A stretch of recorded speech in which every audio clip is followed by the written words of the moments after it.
All right, so there are two ways that we can shoot this. We can shoot it from the magazine, or we can use the magazine disconnect and single fire it. Well, I'm going to try both, and I'm going to start with some regular shooting. Magazine all the way in.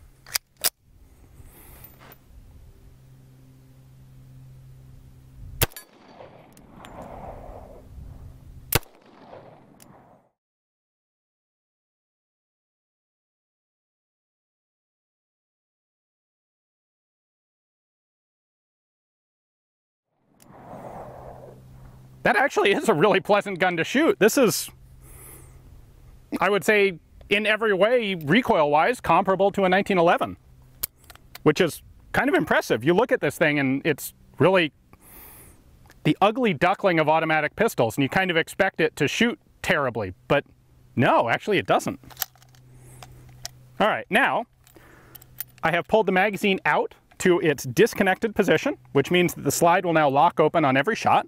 And I can take individual cartridges and drop them in and single fire. And I'm curious if I can just drop a round in.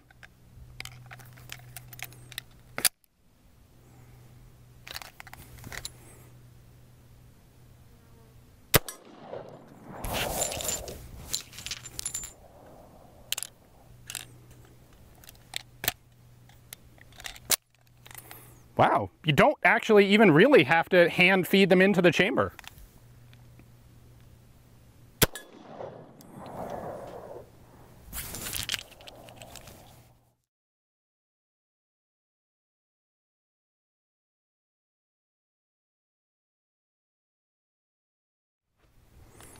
All right, do one more round single loaded. Yeah, you do have to be a little bit. Let's see if we can. What is the trick to this? If you slide it in forward and just drop it like that, it'll work just fine. So slide it in like so. And then you have a slide release here. It's pretty tight. What I've been doing is actually holding the slide release and pulling the slide back slightly to relieve pressure on it. But you can do it with just a thumb there. Of course, it's easier to do that way if you are properly British and right-handed. In fact, it's a lot easier right-handed. Boop.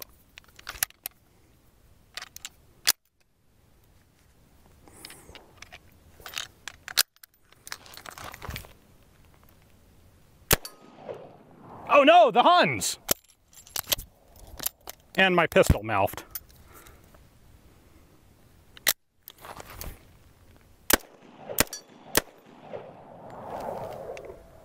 This is a pretty slick shooting pistol, I'll be honest.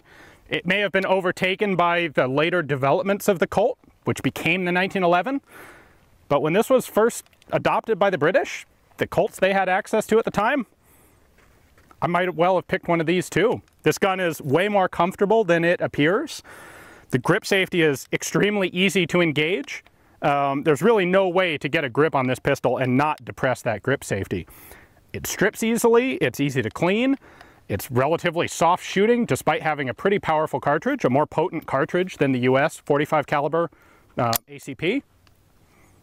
This is, I think, a vastly underrated gun because it's kind of ugly looking.